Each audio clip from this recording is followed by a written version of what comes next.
স্ক্রিনের মধ্যে আপনি যে ভিডিওটি দেখতে পাচ্ছেন, একজন লোক বৃষ্টির মধ্যে ভিজে তারপর একটি ঠেলা গাড়ি নিয়ে দাঁড়িয়ে আছে। আশেপাশে দামি দামি গাড়ি কিন্তু সেই সিগন্যালের মধ্যে দাঁড়িয়ে আছে, সেখানে বড় বড় লোকেরা বসে আছে, তাদের গায়ে এক ফোঁটা বৃষ্টির ফোঁটা পড়ছে না। তারাও পুরুষ, অন্যদিকে এই লোকটাও কিন্তু পুরুষ। বৃষ্টির মধ্যে ভিজতে ভিজতে ঠেলা গাড়িটা নিয়ে ঠেলতে ঠেলতে তার শরীরের অবস্থা একরকম ক্লান্ত হয়ে গিয়েছে। এই বৃষ্টির মধ্যে, বাতাসের মধ্যে, শীতে যেন বারবার কাঁপুনি দিয়ে উঠছিল এই লোকটি। তার মনের চিৎকার, তার মনের আহাজারি কেউ হয়তো আপনারা বুঝতে পারবেন না, কেউ আপনারা শুনতে পারবেন না। সারাদিন এইভাবে কঠোর পরিশ্রম করে বাসার মধ্যে দুই বেলা অন্ন জুটিয়ে নিয়ে যায়। ঘরের মধ্যে তার সন্তান, স্ত্রী রয়েছে, যারা শুধু তার দিকে তাকিয়ে আছে কখন বাবা আসবে, কখন স্বামী আসবে, সবকিছু নিয়ে তারপর রান্না করে আমরা খাবো। বাসার মধ্যে যেভাবে তার স্ত্রী সন্তানের পেটে ক্ষুধা, সেইভাবে এই লোকটার পেটে ক্ষুধা নিয়ে তারপর এইভাবে ঠেলা গাড়ি নিয়ে ঠেলছিল। এরকম একটি ভিডিও সামাজিক যোগাযোগ মাধ্যমে ছড়িয়ে যায়। যে ভিডিওটি দেখার পর আমি শুধু ভাবছিলাম, ইনি তো একজন পুরুষ, ইনি তো একজন বাবা। একজন পুরুষের কত কিছু মেনটেন করতে হয়, একজন পুরুষের কাঁধে কতগুলো দায়িত্ব থাকে একবার চিন্তা করে দেখেন। তার নিজের পরিবার চালাতে হয়, মা বাবাকে চালাতে হয়, তার শ্বশুর শাশুড়িকে মাঝে মাঝে দেখভাল করতে হয়, সন্তানদের লেখাপড়া করাতে করাতে তার জীবনটাই যেন শেষ হয়ে যায়। নিজে ছিঁড়া জুতা, ছিঁড়া জামা পরে তারপর সন্তানকে নতুন জামা কিনে দেয়। সন্তানের সুখের জন্য সারাটা জীবন ত্যাগ করে দেয় একজন বাবা। বউকে খুশি করার জন্য সারাটা জীবন এইভাবে কঠোর পরিশ্রম করে যায় একজন স্বামী। দিন শেষে তাদেরকে কোনো ধরনের অধিকার দেওয়া হচ্ছে না, তাদেরকে কোনো ধরনের প্রাধান্য দেওয়া হচ্ছে না। প্রত্যেকটা মানুষ এসে বলছে, আর পুরুষ মানুষ তো জন্ম নিয়েছেই কাজ কাম করার জন্য, তারা কাজ কাম করে ঘরের মধ্যে অন্ন জুটিয়ে নিয়ে আসবে। আমরা কত কষ্ট করে রান্না বাড়া করছি, কাপড় চোপড় ধোয়াধুয়ি করছি, বাচ্চা কাচ্চা দেখে শুনে রাখছি, পুরুষের চাইতে বেশি পরিশ্রম আমরা করছি। একটি সংসার চালাতে গেলে সেখানে নারী পুরুষ উভয়ের কিন্তু কঠিন পরিশ্রম করতে হয়। সারাটা জীবন তারা স্যাক্রিফাইস করে যায়। কেন স্যাক্রিফাইস করে জানেন? শুধুমাত্র তার সন্তানের জন্য। আর সেই সন্তানগুলো যখন বড় হয়ে যায় তখন মা বাবার প্রতি একটু খেয়াল রাখে না। এখানে আপনারা যে ঠেলাগাড়ি চালিত বাবাটাকে দেখতে পাচ্ছেন, এই বাবাটারও নিশ্চয়ই কোনো সন্তান রয়েছে এবং সেই সন্তানটা আজকে প্রতিষ্ঠিত। হয়তোবা তিনি অন্য কোনো মেয়েকে বিয়ে করে সেদিকে সংসার নিয়ে ব্যস্ত আছে, অন্যদিকে মা বাবার প্রতি একটু খেয়াল তিনি রাখছেন না। সেই সকল সন্তানের উপরে প্রতিনিয়ত মহান আল্লাহ তাআলার তরফ থেকে কিন্তু আযাব নাজিল হতে থাকে। তারা জীবনে যত যাই করুক না কেন, দিন শেষে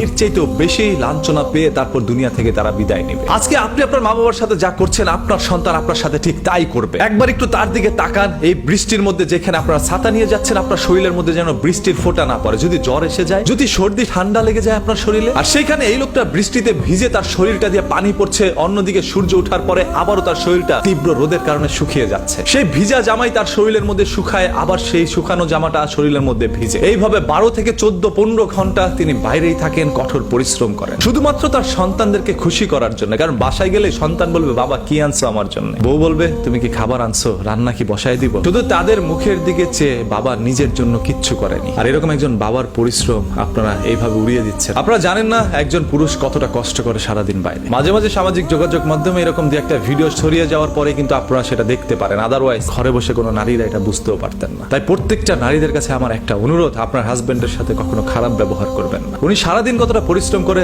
দিন শেষে বাসায় ফিরে আসছেন শুধুমাত্র আপনাদের জন্য। উনি চাইলে পারতো সারাদিন পরিশ্রম করে সেই উপার্জনের টাকা দিয়ে নিজের পেটে কিছু অন্ন জুটিয়ে দিতে, কিছু খাবার খেয়ে তারপর পেটে সান্ত্বনা দিতে। তবে দেখা যায় 5 টাকা দিয়ে একটি কেক, 5 টাকার একটি চা খেয়ে সারাটা দিন তিনি কাটিয়ে দেন। কারণ বেশি টাকা খরচ করে ফেললে যদি সন্তানদের মুখে অন্ন জুটিয়ে দিতে না পারে। আজকে আর কিছু বলার নাই, শুধু একটি কথা বলবো, যারা যারা ভিডিওটা দেখছেন সবাই ভিডিওটা শেয়ার করে দেন। প্রত্যেকটা বাবাদের আজকে মন থেকে স্যালুট জানাই। আপনি যদি একজন সন্তান হয়ে থাকেন, আপনার মা বাবাকে ভালোবেসে থাকেন, তাহলে অবশ্যই আজকের ভিডিওটা শেয়ার করে সবার কাছে এই বার্তাটি পৌঁছে দেন, যাতে করে কেউ তার মা বাবাকে কষ্ট না দেয় এবং সবাই যেন জানতে পারে একজন পুরুষ কতটা পরিশ্রম করে সারাটা জীবন। একজন পুরুষ তার শেষ নিঃশ্বাসটি ত্যাগ করার আগ পর্যন্ত এইভাবেই কঠোর পরিশ্রম করতে থাকে, নিজের জন্য নয়, পরিবারের জন্য জীবনটাই স্যাক্রিফাইস করে দেয়। ইনি একজন পুরুষ।